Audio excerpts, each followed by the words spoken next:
वालेकुम। लेक्चर 74 ही है ना? लेक्चर 74 स्टार्ट करते हैं। बेटा बस कर दें।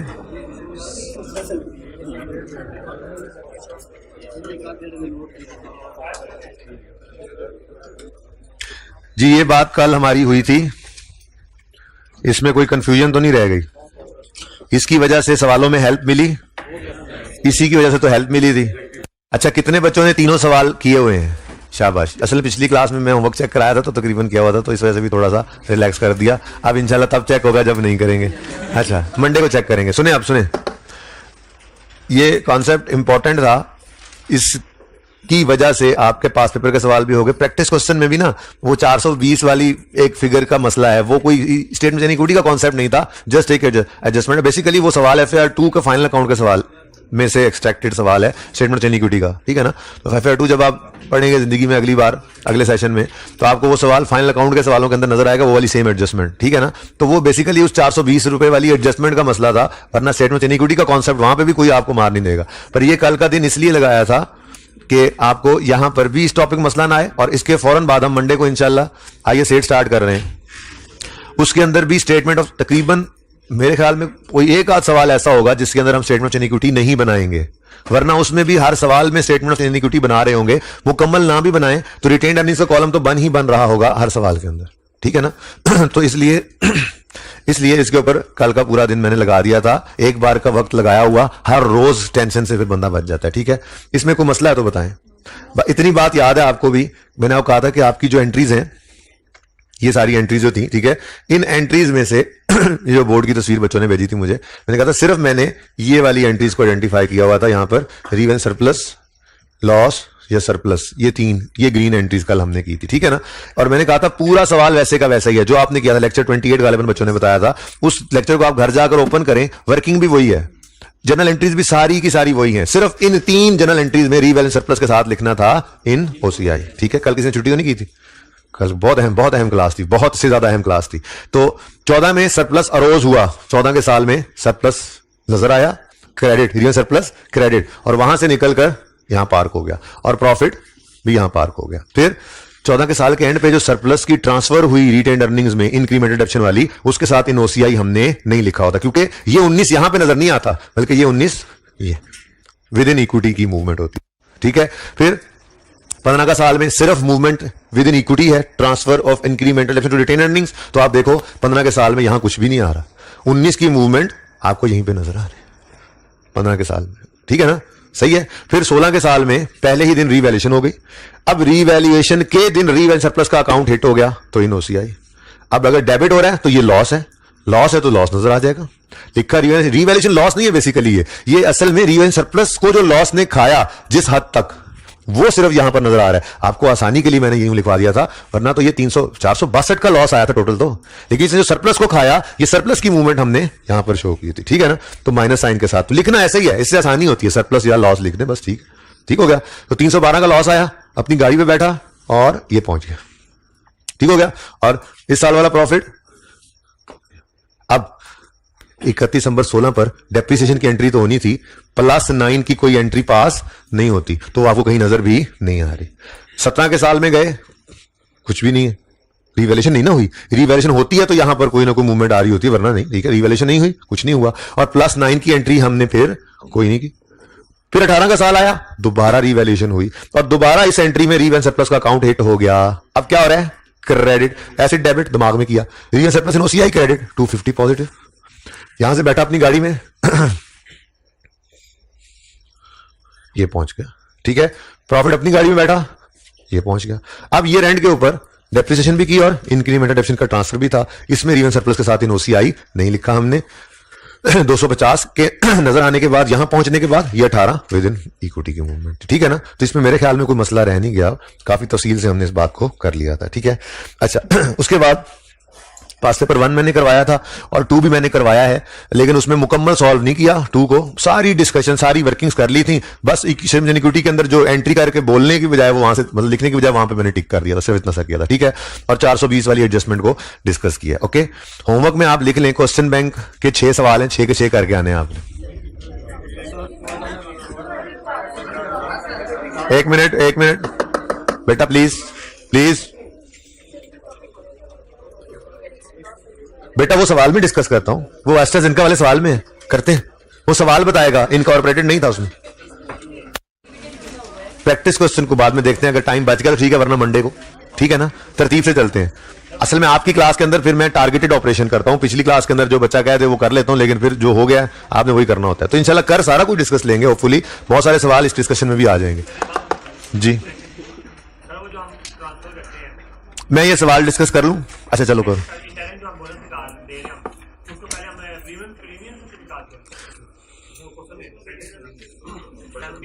प्रैक्टिस क्वेश्चन 2 में है ना, मैं डिस्कस कर रहा हूं अभी, जब करूंगा तो तब देख लेंगे ना यार, पहले पास पेपर 1 पे आ जाओ।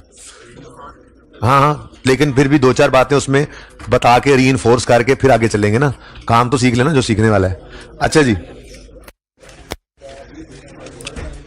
भाई, कोई चीज अनडिस्कस्ड नहीं छोड़ेंगे इंशाल्लाह, टेंशन नहीं लेनी आपने।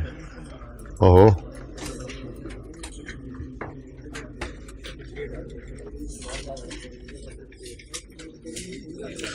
जी बच्चों, following information pertains to Wednesday limited for the year 30 June 2019। भाई रिक्वायरमेंट पहले पढ़े। Prepare WL's statement of changes in equity, page number 358 पे पास पेपर 1 है। Prepare statement of changes in equity for the year ended 30 June 19। सवाल ने खुद कह दिया टोटल का कॉलम भी मत बनाना, कंपैरेटिव भी नहीं चाहिए। अच्छा, अगर सवाल ये वाली लाइन ना लिखता तो टोटल का कॉलम हमने बनाना था, पर कंपैरेटिव फिर भी नहीं लिखते। कंपैरेटिव जब तक कह ना दे किसी भी टॉपिक में नहीं बनाने, अनलेस कि हम IS 8 का सवाल कर रहे हो जो मंडे से शुरू करना है। IS 8 वही टॉपिक है जिसमें कंपैरेटिव नहीं भी कहेगा तो हमने बनाना है। इनकम स्टेटमेंट 2 साल की, बैलेंस शीट 3 साल की, चेंज इन इक्विटी 2 साल की, वो स्टैंडर्ड ने कहा हुआ है। तो IS 8 का सवाल सिर्फ जो है उसमें कंपैरेटिव कहे चाहे ना कहे हम बनाते हैं। उसके अलावा किसी भी टॉपिक का सवाल आए, जब तक कंपैरेटिव खुद कह ना दे आपने नहीं बनाना, ठीक है ना। तो 30 जून 19 कह रहा है, 30 जून 19 कह रहा है, बोलो। तो 30 जून 19 का ही स्टेटमेंट इक्विटी बनाना है, और वो शुरू होगा 1 जुलाई 18 से खत्म होगा 30 जून 19 पे, ठीक है। तो ये है आपका statement of change in equity का फॉर्मेट। सबसे पहले WL statement equity for the year 30 June 19 लिखोगे, ओपनिंग के साथ 1 जनवरी 18, क्लोजिंग के साथ 30 जून 19। 4 चीजें नजर आ रही थी सवाल में ही, शेयर कैपिटल है, शेयर प्रीमियम है, रिटेन्ड अर्निंग्स है और रीवैल्यूएशन सरप्लस है। टोटल का कॉलम कह दिया है तो अच्छी बात है, नहीं बनाएंगे, लेकिन थोड़ी सी एक कॉलम की जगह एहतियातन फिर भी छोड़ देनी है कि पढ़ते हुए अगर नहीं भी समझ लगी तो कोई ऐसी चीज ना आ जाए, जनरल रिजर्व वाली एडजस्टमेंट आ जाए तो जनरल रिजर्व जो है वो कॉलम बनाना पड़ जाए। तो वैसे एक लाइन छोड़ दिया करना फॉर्मेट बनाते हुए। फिर 1 जुलाई 18 से शुरू होकर 30 जून 19 तक ये साल चल रहा है, ऐसे ही है। तो इसका मतलब इसको टैक्स पड़े हुए बच्चे 19 वाला साल कहेंगे। 19 वाले साल के अंदर कौन कौन से डिविडेंड्स आ सकते हैं? 18 का फाइनल और 19 का इंटरिम, ठीक है। तो फाइनल ऑफ 18 और इंटरिम ऑफ 19 ये आ सकता है, ठीक है जी। उसके बाद राइट इशू भी है। अब सवाल के फॉर्मेट के अंदर आपको ये नजर आ रहा है, ठीक है, कि पहले फाइनल डिविडेंड है, फिर राइट इशू, फिर इंटरिम है। ये क्या है? असल में ये बात डिस्कस करनी थी मैंने, ठीक है। असल में ये बात डिस्कस करने के बाद ना, ये सवाल बड़ा आसान था, लेकिन चूंकि ये बात आगे मसले मसाइल पैदा कर सकती है, इसलिए यहीं पर इसको डिस्कस कर ले। चले सवाल पढ़ते हैं। सबसे पहले तो ओपनिंग बैलेंसेस लिख लेना। फॉर्मेट तो बन गया, फॉर्मेट बन गया, ठीक है। उसके बाद ये टोटल कंप्रिहेंसिव इनकम मैंने लिखा, समझाया था, ठीक है ना। इसको पहले लिख लो, फिर डिविडेंड्स आ जाएं, ये पहले डिविडेंड्स आ जाएं, इसको बाद में लिख लो। कोई पाबंदी नहीं है, आपको परेशान नहीं होना इसके अंदर कि जी पहले TCI लिखना है या बाद में लिखना है। इस सवाल में पहले लिख रहे हो, अगले में बाद में मैं लिख दूंगा।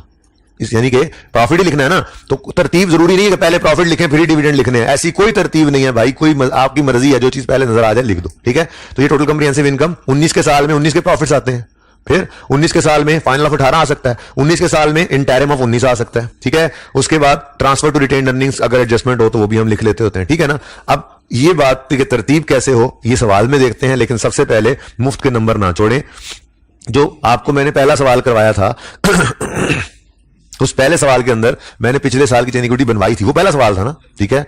अगर वैसे ये ना भी देता और डाटा होता तो हम ओपनिंग डायरेक्टली निकालने की कोशिश करते, चेंज इक्विटी नहीं बनाते पिछले साल की। लेकिन उसने कहा परेशान ना हो, ओपनिंग बैलेंसेस अवेलेबल है। 1 जुलाई 2018 की शेयर इक्विटी के बैलेंसेस ये हैं। शेयर कैपिटल 200 का 100 ईच, 100 क्या है तो मैंने कहा था वैसे पाकिस्तान में 10 रुपए फेस वैल्यू है, लेकिन सवाल में जो लिखा होगा वो ये 100 भी हो सकता है, ये 1000 भी हो सकता है, ये 10 भी हो सकता है, ये 1 रुपया भी हो सकता है, ये इशारिया 1 रुपया भी हो सकता है। आप सवाल की बात मानेंगे। वैसे पाकिस्तान के अंदर फेस वैल्यू मैंने कहा था 10 है, लेकिन सवाल के अंदर जो इस तरह से लिख देगा फेस वैल्यू वही यूज करनी है। फिर ये ना वहां पे लिखा 100, आपको नहीं पाकिस्तान में 10 है, मैं 10 से डिवाइड करके निकालूंगा, ऐसे नहीं करना। ठीक है, अच्छा लो भाई 200, 85, 124 और 65 ये मुफ्त के नंबर लो भाई, इसके नंबर है, यहां पे आती फिगर नंबर मिलेंगे जी। 200 फिर 85 फिर 124 और 65 लो ओपनिंग बैलेंसेस आ गए। ठीक है, आगे सवाल पढ़ते हैं जी।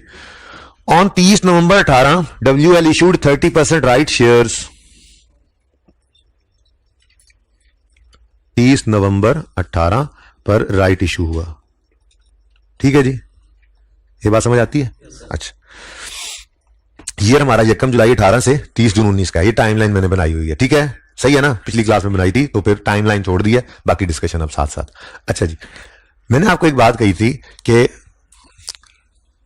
2000 मैं इसको बोल सकता हूं 19 वाला साल और पिछला 18 वाला। ठीक है, मैंने आपको बात कही थी कि 18 के साल का प्रॉफिट हो ही नहीं सकता कि 18 के अंदर फाइनल हो जाए। ठीक है, वो हमेशा कब फाइनल होगा? 19 में। अब अगर सवाल ने डेट नहीं बताई हुई तो नॉर्मल अजम्पशन क्या है, कितने को अरसे के अंदर मैक्सिमम वो फाइनल हो जाएगा? 3 से 4 भी नहीं कहने, ये तो लॉ ने लिखा हुआ है, कल बताया था आपको। कंपनी लॉ कितने बच्चों ने पढ़ लिया है या पढ़ रहे हैं? अच्छा चलो, मैं को कह रहा हूं उसका टेस्ट है, बता तो मैंने बात देनी ही है, लेकिन कितने बच्चों ने वैसे कंपनी लॉ कभी ना कभी करना पड़ा हो, थोड़ा बहुत जब पढ़ रहे हो? बहुत कम। अच्छा, कंपनी लॉ के अंदर ये लिखा हुआ है, कॉर्पोरेट लॉ के अंदर आपके कि लिस्टेड कंपनीज मिसाल के तौर पे उनकी मिसाल लेता हूं। लिस्टेड कंपनीज जो है वो 120 दिन में एनुअल जनरल मीटिंग करेंगी, एजीएम जिसको कहते हैं। ठीक है, ईयर एंड के 120 दिन में। क्या मतलब? अगर 31 दिसंबर ईयर एंड है तो 30 अप्रैल को मीटिंग कर लेना, लॉ ने कहा हुआ है, इससे लेट नहीं करनी। मैक्सिमम ये जल्दी कर सकते हो, इससे लेट नहीं। ठीक है, अच्छा, और अगर 30 जून हमारे साल वाला ईयर एंड 30 जून है तो उसका मतलब 31 अक्टूबर तक कर लो। 31 अक्टूबर पे 31 अक्टूबर पे एजीएम हो जानी चाहिए। बस समझो। तो अब मैं 31 अक्टूबर, हमारे सवाल के अंदर 31 दिसंबर नहीं है, 30 जून है, तो मैं फिर ये ले रहा हूं। ठीक है ना? इसका मतलब ये हुआ अगर जो हमारा साल ये 30 जून 2018 पे जो हमारा साल खत्म हुआ है, लॉ कहता है इसकी एजीएम 31 अक्टूबर तक हो जाए, और वही लॉ ये कहता है इस एजीएम का नोटिस अपने शेयर होल्डर्स को 21 दिन पहले भेजना है। ठीक है, और वो लॉ ही ये भी कह रहा है कि इस नोटिस के साथ ऑडिटेड फाइनेंशियल स्टेटमेंट्स लगा के भेजना अपने शेयर होल्डर्स को। इसका मतलब ये हुआ कि 31 अक्टूबर पे अगर मैंने मीटिंग करनी है तो 9 अक्टूबर पे मुझे नोटिस भेजना पड़ेगा जिसके साथ ऑडिट हुई फाइनल वाली फाइनेंशियल स्टेटमेंट अटैच होना जरूरी है। तो फिर प्रैक्टिकली देखा जाए तो मुझे 18 वाले साल के प्रॉफिट्स को 3 महीने 9 दिन के अंदर अंदर फाइनल करके ऑडिट करा के पब्लिश करके भेजनी पड़ेंगी फाइनेंशियल स्टेटमेंट्स। ठीक है, तो इसलिए कह दिया जाता है 3 महीने में ये फाइनल हो ही जाता है। 3 महीने 9 दिन वैसे बनते हैं। ठीक है ना? तो अगर सवाल खामोश हुआ करे और फाइनल डिविडेंड हो, डेट ना हो, तो नॉर्मल असम्पशन क्या है? आप साल के पहले 2-3 महीने के अंदर अंदर इसको अज्यूम किया करेंगे। ठीक है ना? अज्यूम क्या करना है, असल में होता भी ऐसे ही है। ठीक है, लेकिन मैं यही कह रहा हूं सवाल की खामोशी केस में आपने इंटरिम डिविडेंड को, ये फाइनल डिविडेंड को क्या करना है जी? साल के पहले 2-3 महीनों के अंदर अंदर ही ले लेना। यानी कि अगर फाइनल डिविडेंड होगा 18 का तो वो मैं यूं कह लूं सितंबर तक लाजमी अनाउंस हो जाएगा, कह सकता हूं। ठीक है, तो यहां पर आ गया हमारे पास फाइनल डिविडेंड ऑफ 18 आता कहां पे है? इन 19 हमेशा। ठीक है, 19 के पहले 2-3 महीनों के अंदर आ जाएगा। यहां तक को मसला। अच्छा, फिर मैंने कहा था, अच्छा ये प्रॉफिट्स में से नहीं बांटते, असल में होता पता है क्या है? आप लोग कंफ्यूज हो रहे होते हैं भाई, प्रॉफिट में से थोड़ी बांट होते हैं। पता क्या था, ये डायरेक्टर्स यूं बैठते हैं, अब ये जब फाइनल होते हैं ना, ये अकाउंट्स पब्लिशिंग के लिए जाने लगते हैं, तो डायरेक्टर्स एक बोर्ड मीटिंग करते हैं और बोर्ड मीटिंग करके कहते हैं अच्छा बना लिए अकाउंटेंट्स ने फाइनेंशियल स्टेटमेंट बनाई थी, ऑडिटर ने चेक कर ली है, ओके है, उन्होंने कह दिया, रिपोर्ट दे दिया, मतलब ये फाइनल है। अब डायरेक्टर्स कहते हैं अच्छा यार प्रॉफिट्स में साल का 500 मिलियन प्रॉफिट आ रहा है, अच्छा प्रॉफिट है, डिविडेंड बांट दें? हाँ बांट देते हैं। कितना दे दें? 10% दे दें। 10% ऑफ प्रॉफिट है? नहीं, ये क्या होता है, वो जिस इन्वेस्टर ने पैसा लगाया हुआ है उसको कहते हैं तुम्हारी इन्वेस्टमेंट में तुम्हें 10% रिटर्न दे रहे हैं। इसीलिए कहा था कि डिविडेंड की परसेंटेज हमेशा लगती है शेयर कैपिटल के लेटेस्ट बैलेंस पे। तो डायरेक्टर्स बैठते हैं, कहते हैं, एक डायरेक्टर कहेगा 10% दे दो, कहते हैं 15 दे दे, तीसरा कहता है चलो यार 12 ठीक है, बस ठीक है, ओके। इस तरह से डिसाइड होता है वो, और 12% शेयर कैपिटल की अमाउंट पे परसेंटेज लगा के डिविडेंड बांट देते हैं। वो बंटवारा प्रॉफिट्स का ही होता है, लेकिन क्या उस साल वाले प्रॉफिट्स हो तो रिटेन अर्निंग्स भी पड़ी हुई थी, पहले भी पड़ी हुई थी, और प्रॉफिट्स आगे, बस कुछ बांट देते हैं, सारे थोड़ी बांट रहे होते हैं। तो ये कभी भी आपने नहीं सोचना कि प्रॉफिट की परसेंटेज बढ़ रही है। ठीक है, अच्छा अब जी फाइनल डिविडेंड दे दिया पिछले साल के प्रॉफिट्स का, इस साल में बिजनेस चलता रहा 6 महीने बाद लिस्टेड कंपनीज है ना, वो 6 महीने बाद फिर अकाउंट्स बनाती हैं, फिर 9 महीने बाद फिर अकाउंट्स बनाती हैं, ठीक है ना। लेकिन आप 9 महीने वाले को छोड़ो, सिर्फ 6 महीने का सवाल की खामोशी केस में बता रहा हूं, वरना सवाल नॉर्मली बता दिया करता है। सवाल इंटरम के बारे में खामोश भी हो महीने ही अज्यूम कर लेना, ठीक है ना, कि 6 महीने के प्रॉफिट्स की बेस पर डिविडेंड बटा। अच्छा, 6 महीने बिजनेस चलता है, 6 महीने बाद फाइनेंशियल स्टेटमेंट्स 6 महीने की बनाती हैं कंपनीज, और वो डिटेल्ड नहीं होती। जब आप कैफ के बाद जाएंगे ना आर्टिकल्स में, तो लिस्टेड क्लाइंट जो होंगे वो 30 जून पे अगर ये एंड पे उन्होंने ऑडिट कराया है तो 31 दिसंबर पे ऑडिटर को दोबारा बुलाएंगे, दोबारा बुला के 6 महीने के जरा समराइज से अकाउंट, डिटेल्ड अकाउंट नहीं होते उसमें वो लंबे चौड़े, समराइज से अकाउंट्स बनाते हैं। और ऑडिटर भी आके वो 1-1.5 महीने में डिटेल ऑडिट नहीं करता, बल्कि वो हफ्ता 10 दिन के अंदर एक रिव्यू करता है कि कोई ज्यादा चेंजेस तो नहीं आई पिछले साल से के एंड से 6 महीने अगलों में, ठीक है ना। तो 6 महीने के प्रॉफिट्स को हल्का फुल्का चेक करके कहते हैं कि हमारे हिसाब से इसमें कोई ज्यादा चेंज नहीं आया, कोई ऐसी चीज नजर नहीं आई कि जिसको हम परेशान कौन हो हमारे लिए, वो एक रिव्यू किया जाता है, रिव्यू एंगेजमेंट होती है, ठीक है ना। तो खैर ये सारी बात समझने का मकसद ये है कि 6 महीने के प्रॉफिट्स फाइनल हो गए 7वें महीने के पहले या 8वें महीने के, मतलब 6 महीने गुजर गए, 31 दिसंबर पे 6 महीने गुजर गए, और जनवरी में या हद फरवरी में वो 6 मंथली अकाउंट्स भी फाइनल हो गए। ऑडिटर ने आकर रिव्यू करके उसको ओके भी कर दिया। अब यूजर्स के पास जब वो पहुंचे, ठीक है, तो उन्होंने कहा प्रॉफिट्स तो अच्छे हैं, मतलब ये पहुंचने से पहले अनाउंस कर दें, मैं वैसे समझाने के लिए कह रहा हूं, ठीक है, कि प्रॉफिट्स तो अच्छे हैं। डायरेक्टर्स खुद देखते हैं, कहते हैं यार 6 महीनों के प्रॉफिट्स अच्छे खासे आ गए हैं, तो यार चलो उनका किचन भी तो डिविडेंड पे ही चलता है, तो क्या करें यार, थोड़ा सा ना डिविडेंड और बांट दो, कितना कर दो, 8% कर दो यार, काफी है, 6% ठीक है, 7% ओके डन, 7% प्रॉफिट, 7% डिविडेंड ये रिकमेंड कर दिया जाता है, ठीक है। एक बात, फाइनल डिविडेंड रेकमेंड करते हैं डायरेक्टर्स किस दिन बैठ के, जिस दिन फाइनेंशियल स्टेटमेंट्स को साइन कर रहे होते हैं पब्लिश करने के लिए। मिसाल के तौर पे 30 सितंबर पे बैठ के वो कहते हैं जी 12% डिविडेंड हम प्रपोज करते हैं डायरेक्टर्स, ठीक है। शेयर होल्डर्स मीटिंग में आके उसको अप्रूव करते हैं, ठीक है, शेयर होल्डर्स मीटिंग में आके उसको अप्रूव करते हैं, और ये अप्रूवल 12% से ऊपर नहीं जा सकता, बराबर या नीचे हो सकता है, ठीक है। लेकिन ये सारी बातें क्वेश्चन बैंक के सवालों में आपको थोड़ा परेशान करेंगी, पास पेपर वगैरह में वो नहीं करता इसको, ठीक है ना, वो तो आपने देख ही लिया। ओके, क्वेश्चन बैंक के सवालों में मैंने इसलिए थोड़ी सी बात भी कर दी। अच्छा, यानी अगर डायरेक्टर ने अप्रूव किया डिविडेंड 12% और लिखा हुआ है शेयर होल्डर ने अपनी मीटिंग में 10%, उसको डायरेक्टर ने रिकमेंड किया 12%, शेयर होल्डर ने अप्रूव कर दिया एजीएम में आके 10%, तो 10% लेना है। डायरेक्टर ने रिकमेंड किया 12%, शेयर होल्डर ने अप्रूव कर दिया 12% ही लेना। डायरेक्टर ने रिकमेंड किया 12%, शेयर होल्डर ने एजीएम में आगे कहा नहीं जी हम 14% अप्रूव करते हैं, तो चलो भागो निकलो, 12 ही है, इससे ऊपर नहीं जा सकता। खैर बातों से बात है। तो AGM final annual general meeting में जो डिविडेंड होता है रिकमेंड करते हैं डायरेक्टर्स और अप्रूव करते हैं आके share holders annual general meeting में। लेकिन ये जो हाफ ईयरली अकाउंट्स होते हैं ना, एजीएम का मतलब क्या है, चुप कर जा चुप, एनुअल का मतलब सालाना, तो सालाना जनरल मीटिंग तो सालाना ही होनी है ना, ठीक है, 6 महीने बाद फिर दोबारा तो नहीं आ जाएगी एजीएम, आप समझ रहे हो। तो एजीएम तो होनी कोई नहीं है, इसलिए अगर कोई इंटरिम डिविडेंड हो तो जो डायरेक्टर्स रिकमेंड करते हैं वही फिर अप्रूव्ड ही समझा जाता है, उसको अप्रूवल की जरूरत नहीं होती है। अच्छा, बहरहाल बातें कहां से कहां निकल गई, लॉ की तरफ चले गए। मैं कह रहा था कि अगर फाइनल डिविडेंड ऑफ 18 है तो वो 19 के पहले 3 के महीने में हो जाता है अनाउंस, ठीक है ना। सवाल खामोश हो तो यही अज्यूम करना है कि 3 महीने से आगे नहीं जा सकता। ऐसे ही जो इंटरिम होता है 19 का, वो अगर 31 दिसंबर पे 6 महीने एंड हो रहे हैं ना, तो जनवरी फरवरी मैक्सिमम इन 2 महीनों के अंदर अंदर वो इंटरिम को भी आ जाना चाहिए, ठीक है जी। तो इंटरिम डिविडेंड अगर होगा, सवाल डेट ना भी लिखे तो इंटरिम डिविडेंड आपने यहां जनवरी फरवरी तक ले लेना है, अगर ईयर एंड 30 जून है, और अगर ईयर एंड 31 दिसंबर वाला है तो फिर वो 30 जून ईयर एंड दरमियान में आएगा ना, 6 महीने, ठीक है ना, वो खुद देख लेना। फिलहाल मैं इस साल के हिसाब से बात कर रहा हूं। तो इंटरिम डिविडेंड जनवरी फरवरी तक फाइनल हो जाता है, आपने इधर लिख लिया इंटरिम डिविडेंड ऑफ 19, और ये होता भी इन 19 है, ठीक है जी।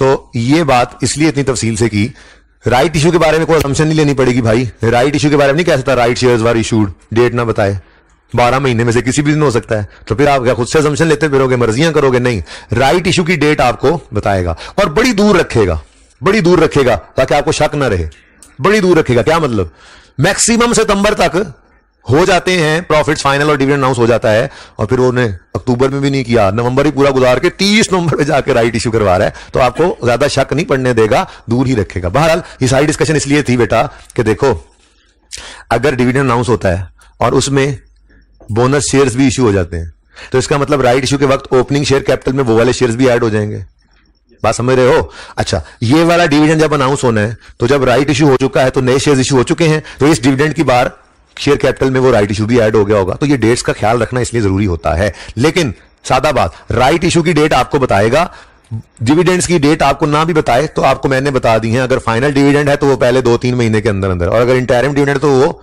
6 महीने के एंड होने के बाद महीने डेढ़ के अंदर वो भी आ जाता है। ठीक है, ये बात अब ऐसे ही जहन में रखनी है। ओके, अच्छा जी, सवाल की तरफ आते हैं।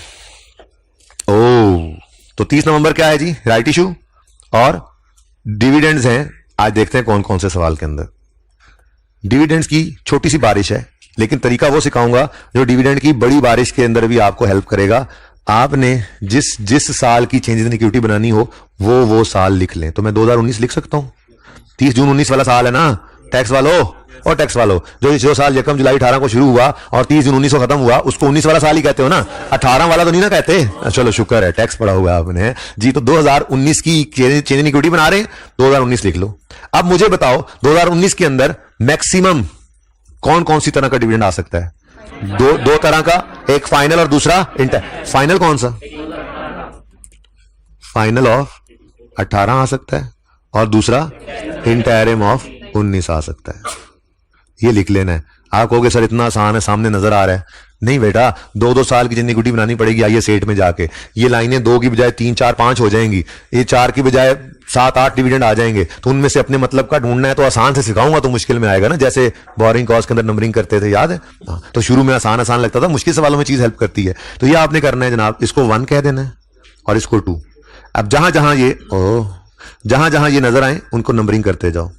ऐसा भी हो सकता है फाइनल डिविडेंड वाले दिन कुछ कैश कुछ बोनस, फाइनल डिविडेंड पे कुछ कैश कुछ बोनस, तो 1A 1B, ठीक है ना, जैसे इस तरीका। ठीक है, अब क्या किया हमने, 19 के साल की चेंज इन इक्विटी बनानी है, तो मैंने ये छोटी सी एक वर्किंग अपने पर्चे पे लिखी, 19 लिखा और फाइनल ऑफ 18, यही 2 मैक्सिमम आ सकते हैं, और इंटरिम ऑफ 19। ये 1 और 2 नंबर लेकर मैं सवाल में डिविडेंड की छोटी सी बारिश की तरफ गया। ठीक है, ये छोटी सी बारिश है, बड़ी बड़ी बारिशें होंगी, वहां पर फिर आपको बचत कराएगा ये नंबरिंग करना। ठीक है, तो नंबरिंग करते हैं जी, 1 बाय 1 देखते हैं। सबसे पहले फाइनल डिविडेंड को देखते हैं।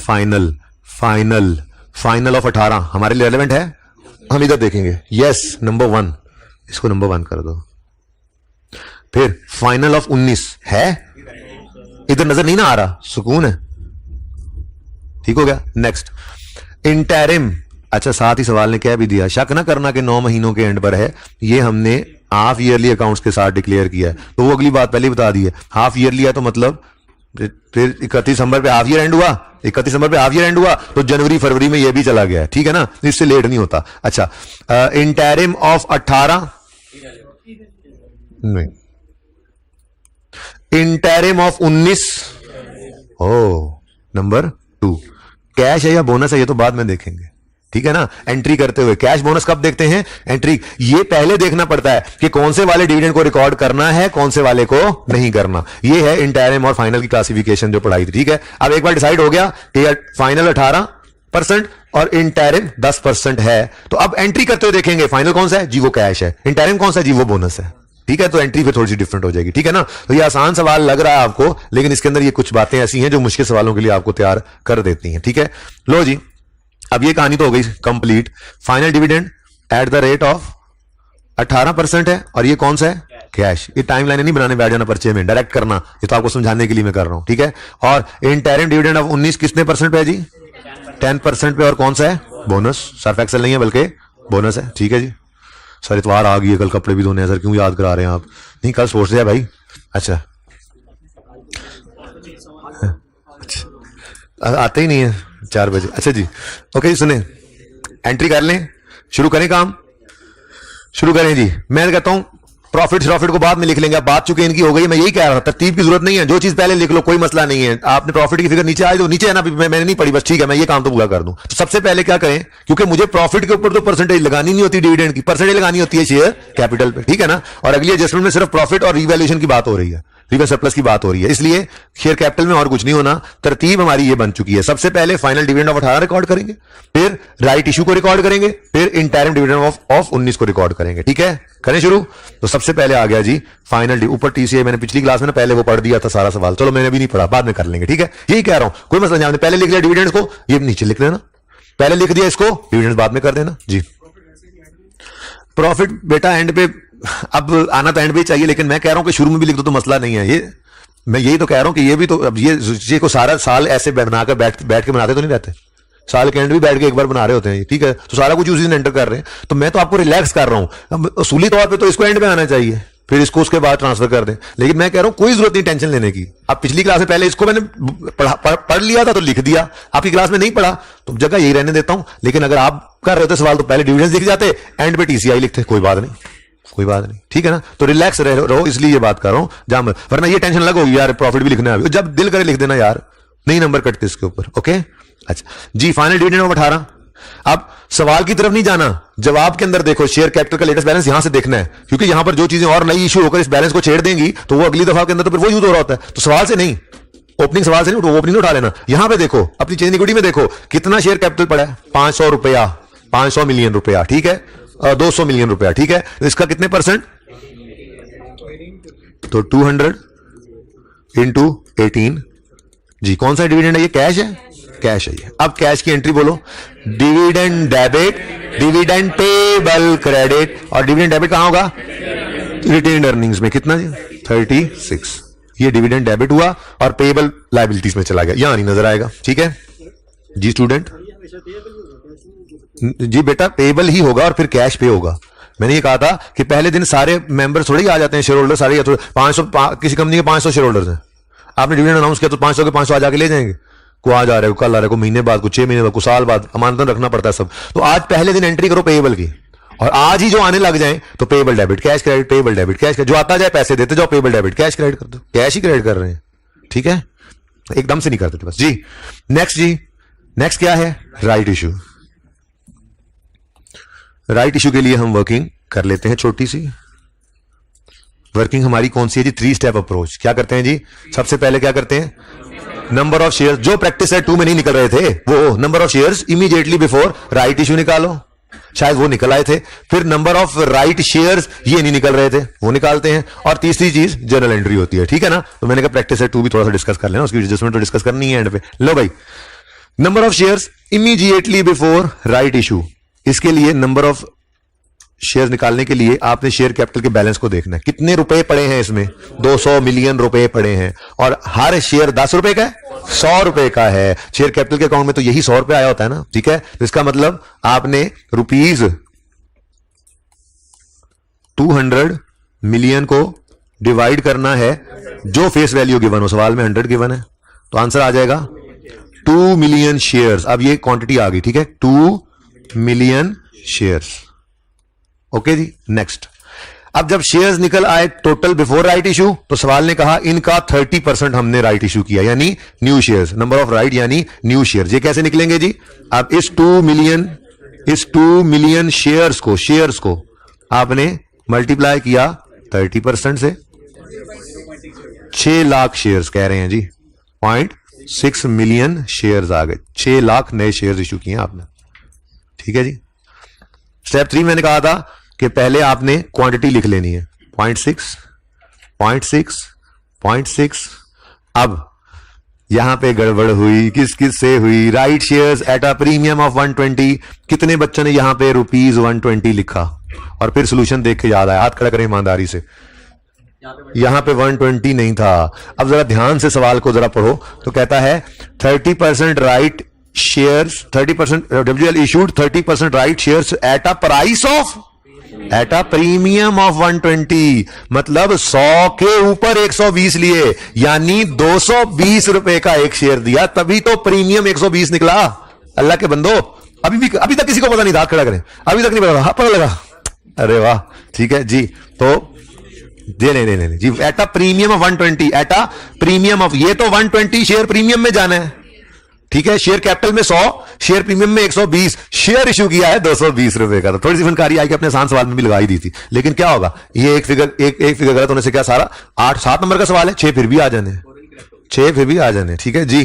तो ₹220 कैश आया है, जिसमें से ₹100 शेयर कैपिटल में डालो और ₹120 प्रीमियम, ये तो कह रहा था वो एट अ प्रीमियम ऑफ, तो प्रीमियम कितना है 120 जी, बोले अब 130, अच्छा 132 से कैश डेबिट 60 से शेयर कैपिटल, 72 से शेयर प्रीमियम। कैश को डेबिट दिमाग में करो, शेयर कैपिटल को 60 से क्रेडिट करो, बढ़ाओ, और शेयर प्रीमियम को 72 से बढ़ाओ।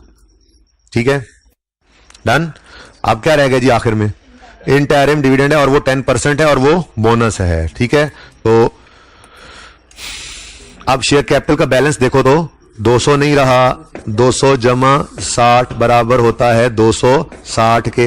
ये है लेटेस्ट बैलेंस। अब डिविडेंड बोनस वाला जो इश्यू करने ये इंटरिम डिविडेंड जब अनाउंस किया है उस वक्त 200 शेयर कैपिटल नहीं है, उस वक्त ये कुछ महीने पहले ये लोग भी तो आके शेयर्स ले गए। ये 6 लाख शेयर्स जो हमने इशू किए हैं यार, ये जरा इधर पता नहीं कौन है, गवांडी ने। अच्छा जी, सुने ये लोग 6 लाख शेयर्स आपने इशू किए नए। ठीक है, मुझे मसला नहीं है, ऑनलाइन वालों को ना हो रहा, आपको भी मसला नहीं है ना? मसला हो रहा है तो निकल जाओ क्लास तो जी। यार ये इधर कौन है? इधर कौन है? इधर कौन है यार? टीए इधर है, टीए रूम तो उधर नहीं है, कहीं आगे कहीं इधर है। हाँ तो होगी वैसे। अच्छा जी, असिस्ट कर रहे हैं मुझे, टीचर को असिस्ट कर जी। मैंने कहा ये 6 लाख नए शेयर इशू किए हैं, इनको डिविडेंड नहीं बांटना? इनको भी बांटना है, इसलिए कहा था सवाल से नहीं, इधर से देखो। राइट इशू से इस डिविडेंड से पहले 200 जमा 60, 260 मिलियन का शेयर कैपिटल हो चुका हुआ है। ठीक है, 260 का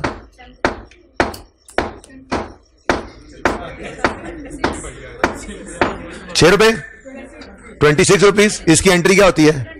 dividend debit share capital credit, dividend debit share capital credit. Dividend debit होगा रिटेन्ड अर्निंग्स में से 26 और शेयर कैपिटल बढ़ा लो 26। ठीक हो गया जी। अब रह गया सिर्फ रीवैल्यूएशन की एडजस्टमेंट। नहीं पकड़ा जा रहा कौन है यार ये बंदा?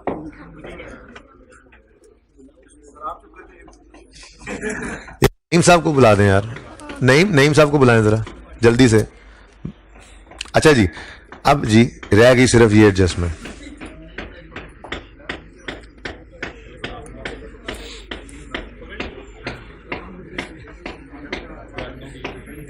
सुने जी, थोड़ा सा फॉर्मेट बना लें अपना, बल्कि यहां बना हुआ है, ये तो दूसरा है।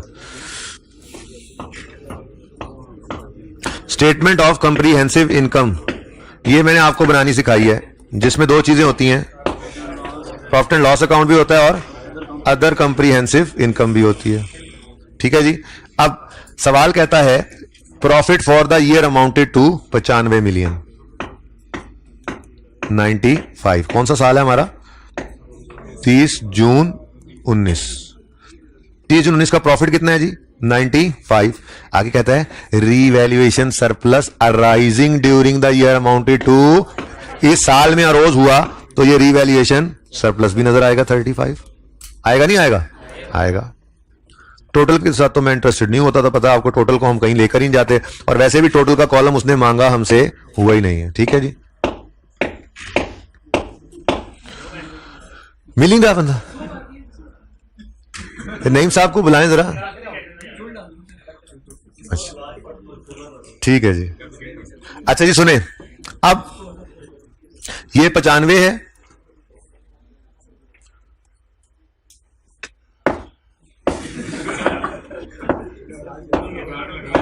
वैसे कुछ होता नहीं है, ठीक है, आप जरा थोड़ा सा इसको इग्नोर करें, कोई बात नहीं। ये 95 का प्रॉफिट है, ये रिटेन्ड अर्निंग्स में आ जाएगा सीधा, ये इधर रखी हुई थी जगह जी 95। डन जी। उसके बाद ये हमारा रीवैल्यू सरप्लस अरोज हुआ ड्यूरिंग द ईयर, ये अपनी गाड़ी पे सवार होगा और साथ साथ होता होता बस टक्कर नहीं लगानी इनकी, ठीक है, ध्यान से। ठीक है जी। और ये यहां से इनको बारी बारी गुजारना है, और ये ठीक है, तो इसका मतलब ये टक्कर नहीं हुई, एक गुजर गया होगा दूसरा रुक गया होगा, ठीक है, इकराम के साथ। तो कितना है जी? 35। डन। ये सवाल के अंदर गिवन था, लेकिन मैंने ये आपको ओसीआई भी बनाकर दिखा दी, ठीक है, एक्सट्रैक्ट है ये, ठीक है। अच्छा, उसके बाद सवाल में कहता है whereas transfer of incremental depreciation for the year is 9 million. Transfer of incremental depreciation की एंट्री क्या होती है जी? रीवैल्यूएशन सरप्लस डेबिट, कितनी अमाउंट है? Revaluation surplus debit retained earnings credit, ठीक है जी, और टोटल इंशाल्लाह आप कर लेंगे। ठीक है जी, यहां तक कोई मसला है तो पूछ सकते हैं इस सवाल में।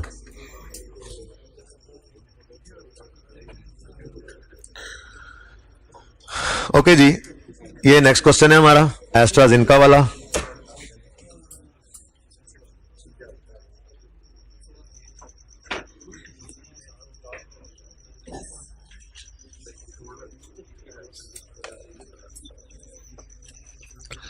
जी रिक्वायरमेंट है,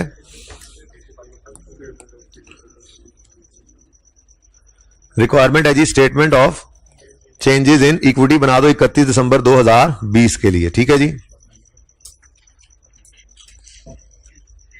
तो सबसे पहले फॉर्मेट बना लेंगे जिसकी ओपनिंग 1 जनवरी 20 पे हो रही होगी और 31 दिसंबर 20 पे क्लोजिंग। 20 की चेंजेस इन इक्विटी है तो 20 का प्रॉफिट इसमें आएगा और फाइनल ऑफ 19 डिविडेंड और इंटरिम ऑफ 20 आएगा। और कोई राइट इशू हुआ तो राइट इशू नहीं है सवाल में, चलो कोई बात नहीं, कोई बात नहीं, रिलैक्स रिलैक्स, कोई बात नहीं, खैर। अच्छा जी चलो, फॉलोइंग इंफॉर्मेशन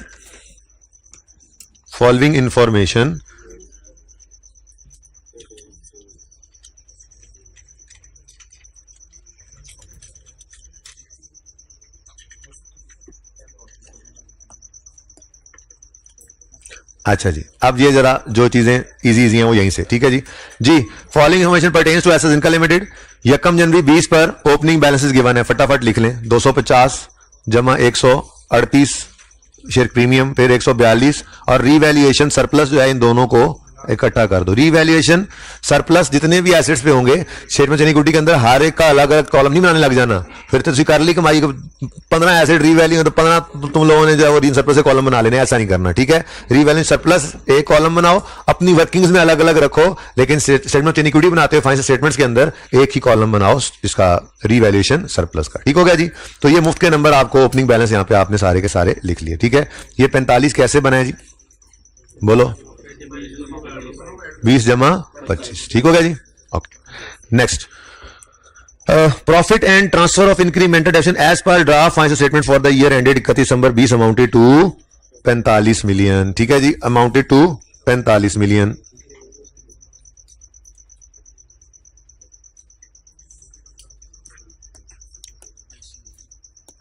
चलो जी, अपना काम पहले कर लेते हैं, ऐसे ही देखते हैं फिर बाद में क्या होता है, नीचे वर्किंग्स वगैरह कर लेंगे। भाई आप इधर आए जरा यार, आप कहां चले गए जी। ये जी अब देखें क्या कह रहे हैं जी, वो भी इधर ही आ गया यार, ये तो कोई बात नहीं, सवाल किधर। ये profit for the year is 45, profit for the year is 45। ठीक है जी, और transfer of increment option as per financial statement is 5, तो ये 45 क्या है जी प्रॉफिट और ये 5 क्या है ट्रांसफर। तो 45 का प्रॉफिट आपको पता है, ये 45 थोड़ी देर के लिए मिटा रहा हूं, ठीक है, थोड़ी देर के लिए मिटा रहा हूं जी। 45 का प्रॉफिट आ जाता है रिटेन्ड अर्निंग्स में और कोई सरप्लस फिलहाल रोज नहीं हुआ, यहां पे कुछ भी नहीं आ रहा। ठीक है, समझिएगा। और ईयर एंड पर वो कह रहा है ट्रांसफर की अमाउंट कितनी है 5 मिलियन, जिसकी एंट्री होती है revaluation surplus debit retained earnings credit. यहां तक कोई मसला है तो बता दें, अभी तक कोई मसला होना भी नहीं चाहिए जी। आगे बढ़ते हैं जी।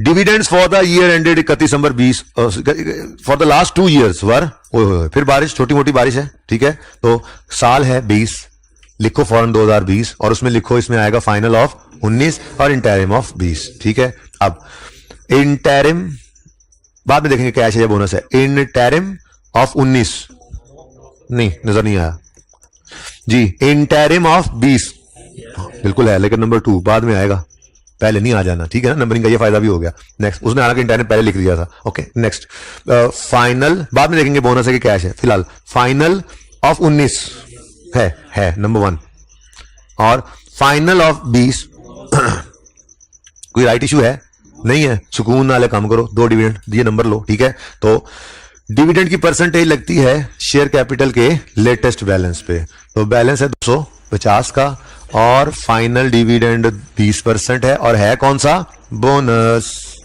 अब 250 का 20% कितना बना 50 की एंट्री बनती है रीवैल्यूएशन सरप्लस, ये sorry dividend debit, share capital credit, bonus है, dividend debit, share capital credit. और डिविडेंड कहां डेबिट होना है? Retain. Dividend debit, share capital credit 50 से डन।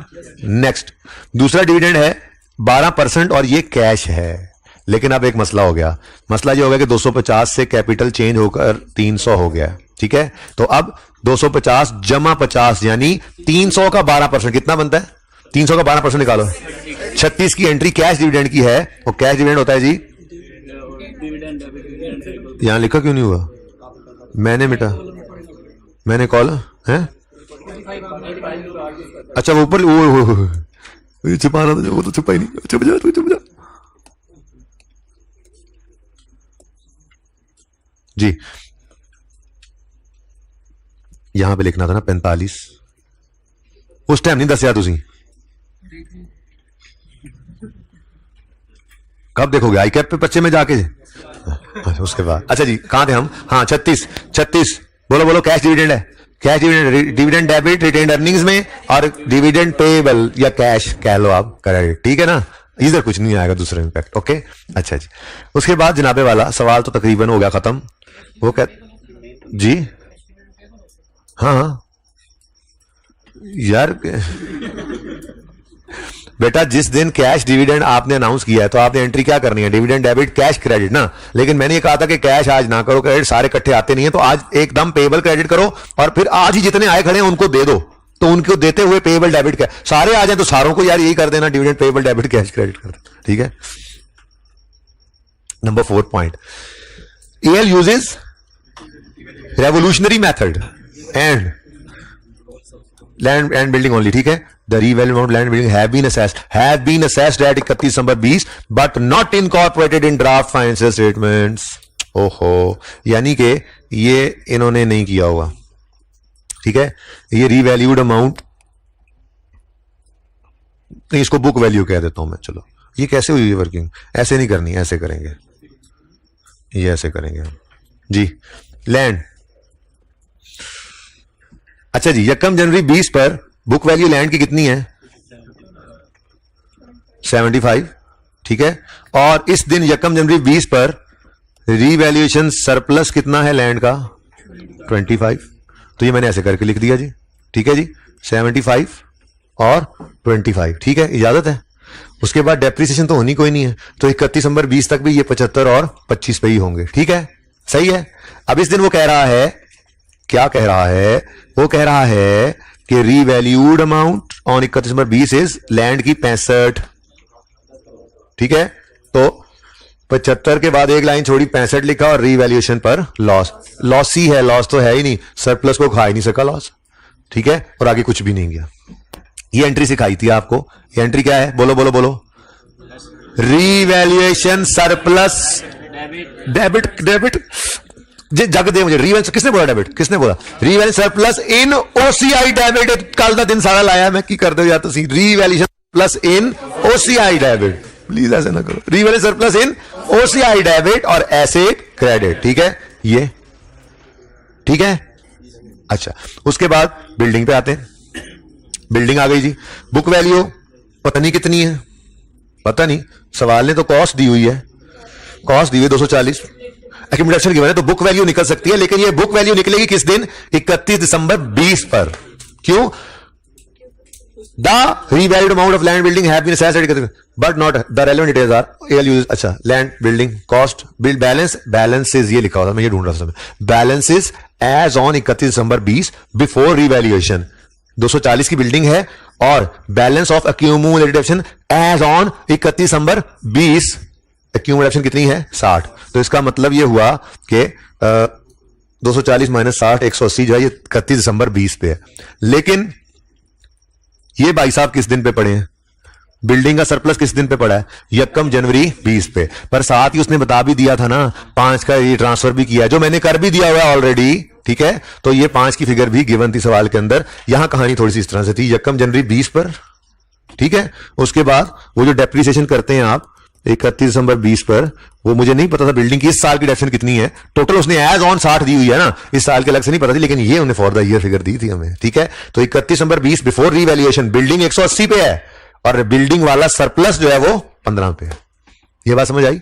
ये सबसे अहम बात थी बस इस सवाल की। ठीक है, क्या रिपीट करूं? यहां से शुरू कर दूं? यहां से रिपीट कर दें और बताओ क्या बात समझ नहीं आई? बिल्डिंग समझ नहीं आई। बिल्डिंग सरप्लस यकम जनवरी 20 पर कितना पड़ा है? 20 रुपए। मैंने लिख दिया ये यकम जनवरी 20 पर 20 रुपए। ठीक है, नजर आ रहा है? नेक्स्ट, उसने कहा 31 दिसंबर, सुते सी ना, जागे हुण, 31 दिसंबर 20 बिफोर रीवैल्यूएशन बिल्डिंग 240 की है। 31 दिसंबर 20 पे बिल्डिंग 240 की है बिफोर रीवैल्यूएशन, और इस दिन की तक की accumulation balance of accumulation as on 31 December 20 before revaluation is 60, यानी ये 31 दिसंबर 20 तक की डेप्रिसिएशन है। तो ये मैंने 240 माइनस 60 करके 180 निकाल लिया। ठीक है, लेकिन ये जो सरप्लस था यकम जनवरी 20 पे, इसमें से 5 ट्रांसफर हुआ है। वो ट्रांसफर सवाल ने ये दिया हुआ था, ठीक है, जिसको मैंने यहां पर आपको ट्रांसफर करके भी दिखा दिया था। किधर गया? अच्छा, वो सवाल का सोल्यूशन दूसरा है जी। इसको मैंने यहां पे ट्रांसफर करके भी दिखाया था। ये देखो, ये 5 को टिक लगा हुआ है। ये साल के शुरू में 20 का सरप्लस पड़ा था। 20 का पड़ा था, बोलो 20 का पड़ा था, 20 का पड़ा था। साल के शुरू में सरप्लस बिल्डिंग का 20 पड़ा था। ये ओपनिंग पे है और वो कह रहा है for the year 31 December 20 5 million transfer हो गया था। तो इस साल का ट्रांसफर कितना है? 5। ओपनिंग में कितना था? 20। ट्रांसफर कितना हो गया इस साल में? 5। तो फिर इस वक्त 31 दिसंबर 20 पे बिफोर रिवैल्यूएशन कितना है? 15। अब इस दिन रिवैल्यूएशन हुई और वो कह रहे हैं कि इसको उठाकर ले जाओ 158। तो एक लाइन खाली छोड़ी और 158 लिखा। लॉस की इंतहा हो गई। इतना लॉस आया कि सरप्लस को भी खा गया और प्रॉफिट एंड लॉस में भी चला गया। अब इसकी एंट्री क्या सीखी हुई है? Revaluation surplus in OCI credit, profit and loss account, sorry, revaluation surplus in OCI debit, profit and loss account debit और एसेट क्रेडिट। ये एंट्री ठीक है, सही है। अब ओसीआई के अंदर क्या आया? 10 का लॉस और 15 का लॉस, 10 का लॉस और फॉर द ईयर। तो ये जो मैं यहां पर बना रहा था, ये यहां पर क्या आएगा? 10 जमा 15 25, 10 जमा 15 25। ये बात समझ आई? 25। ठीक है, तो ये 25 उठाकर ले गए हम। ये देखो, ये देखो अपनी गाड़ी में बैठ गया 25, लेकिन 25 का क्या है? ये लॉस है। इस ये गोल दायरे ज्यादा हो गए। ये 25 का क्या है? लॉस। ये लॉस यहां पे अपनी गाड़ी बैठा और वो देखो -5 25 आ गया। ठीक हो गया और सही है। और ये 45 बैठा और ये 45 भी वहां चला गया। लेकिन ये तो मेरा सोल्यूशन था। अब जैसे ही आपने किताब वाला सोल्यूशन देखा, वो ये क्या 38, हम तो कह रहे 45 है, 38 है, 45 है, 38 है, 45, फर्क कितना है? 7 का लॉस आया तो हो गया होगा ना रिकॉर्ड। एक लाइन ने बर्बादी कर दी। क्या? वो कहता है रीवैल्यूड अमाउंट असेस तो की हैं but not incorporated in draft financial statements. हमने इनको ड्राफ्ट फाइनेंशियल स्टेटमेंट इनकॉर्पोरेट नहीं किया। और ऊपर कह रहा था profit as per draft financial statements is 45 million. तो 45 का जो प्रॉफिट है वो जिन फाइनेंशियल स्टेटमेंट्स में से निकला है उनमें रीवैल्यूएशन ये वाली इनकॉर्पोरेटेड नहीं है। अब जो हम देखते हैं अपनी एंट्रीज को दोबारा, तो चलो इधर तो लैंड और बिल्डिंग है, उसमें तो मसला कोई नहीं है। ओसीआई के अलावा भी एक मुसीबत पड़ी थी, प्रॉफिट। अगर ये रीवैल्यूएशन आपने इनकॉर्पोरेट करनी है तो ये एंट्री क्या बन रही है? Revaluation surplus in OCI debit और प्रॉफिट एंड लॉस अकाउंट भी 7 से, ओहो 7 से एक लॉस यहां पे रिकॉर्ड होगा। तो फिर ये 45 नहीं रहेगा, बल्कि ये क्या हो जाएगा? 38। और ये सही वाला 38 देखना जरा, ये 45 के ऊपर से गुजर के गाड़ी में बैठ जाएगा। 45 क्या था? जब इनकॉर्पोरेट नहीं की थी ये वाली रीवैल्यूएशन तो प्रॉफिट, जब ये रीवैल्यूएशन इनकॉर्पोरेट की तो इस एंट्री में तो कुछ नहीं, इस एंट्री में 7 का लॉस भी आया है। इसने कहां जाना है? प्रॉफिट एंड लॉस में। जब इसको प्रॉफिट एंड लॉस में लेकर गए तो ये एडजस्टेड प्रॉफिट हो जाएगा ना, अनएडजस्टेड से। तो ये 45 नहीं रहे, 38 आए, उसके ऊपर से गुजर के गाड़ी में बैठे और बैठ के जाके पार्क हो गए। ओके, ये सवाल खत्म है जी, और कुछ नहीं था इसमें। इसकी फोटो लें और कोई क्वेश्चन है तो पूछ लें।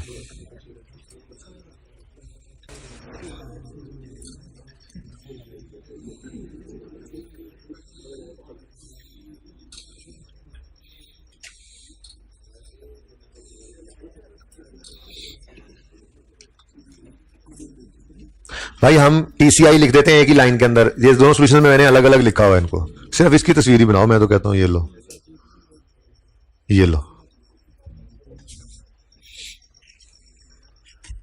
38 देखा, 45 के ऊपर से जो गुजर के गया।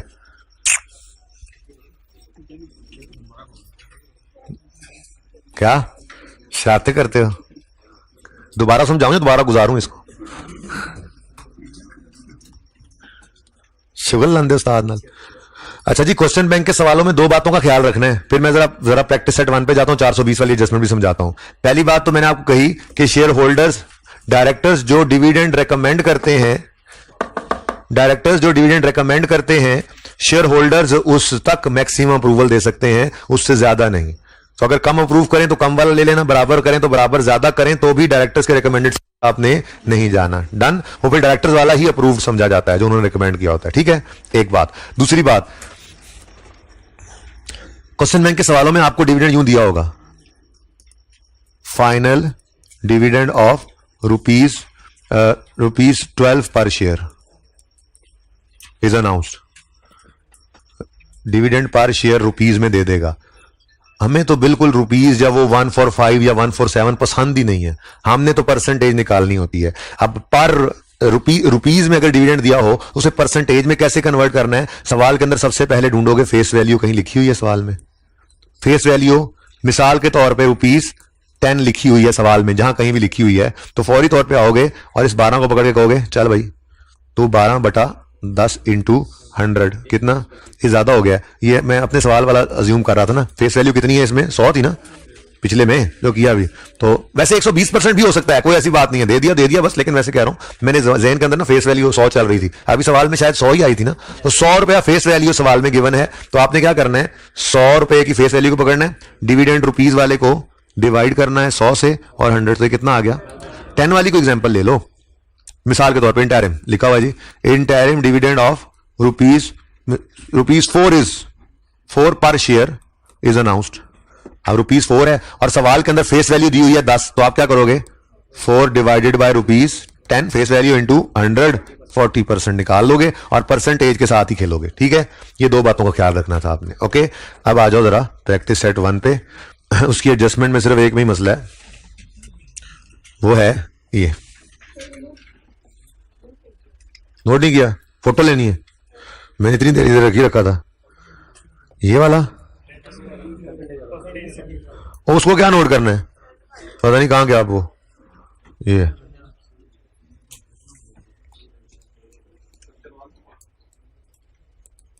बेटा फरमाइशें बस कर दो। क्वेश्चन 1 अभी तक तुमने क्वेश्चन 1 नहीं नोट किया हुआ था, स्लीप हुए हुए थे। क्वेश्चन का सोल्यूशन किताब में है तो सही। मस्तियां कर रहे हैं ना, तो मस्तियां कर रहे हैं तो इनको एडजस्टमेंट समझा नहीं पाऊंगा मैं, फिर इनकी मस्तियां सारी निकल जाएंगी।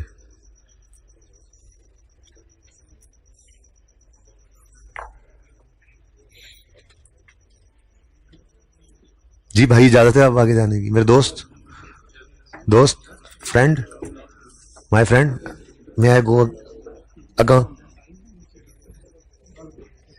ओह, बहुत ही अगा निकल गया। और ये बाय बैक ऑफ शेयर्स आज मैंने सोचा था करवा लूंगा इन तीनों के साथ भी, लेकिन वो नहीं हो सका। कोई बात नहीं, मंडे को आगे सेटी शुरू करना है, हल्की आंच पे इसको चला लेंगे 1-2 दिन अगर कोई मसला हुआ तो। ठीक है जी। Right shares were issued. अच्छा देखो स्टेप्स क्या है। स्टेप्स, एक बात तो ये ख्याल रखना, नंबरिंग कर लेना और 1/6 को 1/6 कर लेना। बेशक अजीबो गरीब सी परसेंटेज आ रही है, हमने बटों की तरफ नहीं जाना, ठीक है ना, हमने परसेंटेजेस की तरफ जाना है। ओके, अच्छा जी सुने, राइट स्टेप्स, राइट इशू के steps. Number 1, number of shares before right issue. अच्छा जी, शेयर कैपिटल कितना सवाल में गिवन है? ऑर्डिनरी शेयर कैपिटल 1200, ये ट्रायल का एक्सट्रैक्ट है, ये FAR 2 का सवाल है पूरा, उसमें से निकाला गया थोड़ा सा ये जी। ऑर्डिनरी शेयर ऑफ 10 ईच, ये फेस वैल्यू है, ठीक है। तो 1200 डिवाइडेड बाय ₹10 पर शेयर, 120 मिलियन शेयर्स, ठीक है जी। Number 2, number of right shares या न्यू शेयर्स, चलो जी जो आप कह दें। अब 120 ठहर जा बोनस मैं सिर्फ ये समझा रहा हूं, बोनस पता नहीं कब आया कब नहीं, वो खुद देख लेना। मैं तो सिर्फ ये कह रहा हूं, मेरे चांद यहां से कुछ भी नहीं कर सकते आप। क्या करना है, क्या करोगे, कौन सी परसेंटेज है, क्या करोगे? तो आपके तो ये शेयर्स निकल ही नहीं सकते थे इस तरीके से, ठीक है ना। ये फेल हो गया, मतलब ये तो फेल नहीं हुआ, बेसिकली ये फेल हो गया, ठीक है। अब पूरे सवाल में और तो कुछ नहीं था सिवाय इस एक जुमले के कि 420 आपका अपना नंबर क्या है। कहते जी ये राइट सब्सक्रिप्शन रिसीव्ड है, राइट इशू सब्सक्राइब जो किया जाता है ना, उसका जो कैश रिसीव होता है, ये right subscription received during the year है। लग गया पता आपको, ये इंट्रो एग्जाम्प्ट वाला अकाउंटेंट था। और फिर FAR 1 पढ़ा नहीं था, उसमें भी चला गया था, और ये अकाउंटेंट वही है। क्यों? क्योंकि उसने पता क्या एंट्री कर रखी है, उसने cash debit right subscription received का अकाउंट क्रेडिट कर रखा है। ट्रायल में आ रहा है ये बैलेंस भाई, ट्रायल में आ रहा है, ठीक है। यानी कि उसने ये एंट्री की हुई है, राइट कैश डेबिट राइट होना चाहिए था इस तरह से, पढ़ा लिखा होता तो कहता कैश डेबिट। ये मुझे नहीं पता अभी, ये तो फिगर मैंने बाद में निकाली है ना, मैं तो सिर्फ एंट्री की बात कर रहा हूं, ठीक है। ये कैसे निकलता अभी देखते हैं, ठीक है। ये तो मैं सिर्फ एंट्री की बात कर रहा हूं। चलो शेयर एंट्री होनी चाहिए थी, ये cash debit share capital credit share. Trial के अंदर इस नाम का वजूद ही नहीं आना चाहिए था, ये इसकी गलत अकाउंटिंग है, ये रॉन्ग एंट्री है। मैं रेक्टिफाइंग एंट्री चलो कर देता हूं, वैसे जरूरत तो नहीं थी, शेयर कैपिटल शेयर प्रीमियम चाहिए हमें, ओरिजिनल एंट्री ये होनी चाहिए थी, ठीक है। लेकिन इतनी बात से यह जरूर पता लग गया कि ये वो 420 मिलियन रुपए हैं जो राइट शेयर्स इशू करने पर रिसीव हुए हैं टोटल। तो अगर 420 मिलियन रुपए रिसीव हुए हैं और हर शेयर के बदले हमने 12 रुपए रिसीव किए हैं, तो 420/12 करूं तो नंबर ऑफ राइट शेयर्स आ जाते हैं। बस यही एक तरीका था, और कोई तरीका नहीं था। तो ₹420 डिवाइडेड बाय ₹12, ये आया था कितना, 35 मिलियन नए शेयर्स इशू किए थे। क्यों? क्योंकि 35 मिलियन नए शेयर्स थे, हर एक 12 का बिका था, तो ही 420 रुपए आए हुए हैं ना, ठीक है। और बात समझे हो, यानी ये फेल हो गया था, यहां फिर हमें मजबूरन एक और जुगाड़ मिला। वो जुगाड़ क्या था जी? हमने कहा जी 420 को डिवाइड करो ₹12 से और आपको 35 मिलियन शेयर्स मिल जाएंगे, ठीक है। और सही है ना। तो बस ये अगला काम तो फिर आपको पता ही है, आपको शेयर्स मिल गए 35 मिलियन, हर शेयर 12 का है, तो कैश में 12, शेयर कैपिटल में 10, शेयर प्रीमियम में 2, बोलो कितना?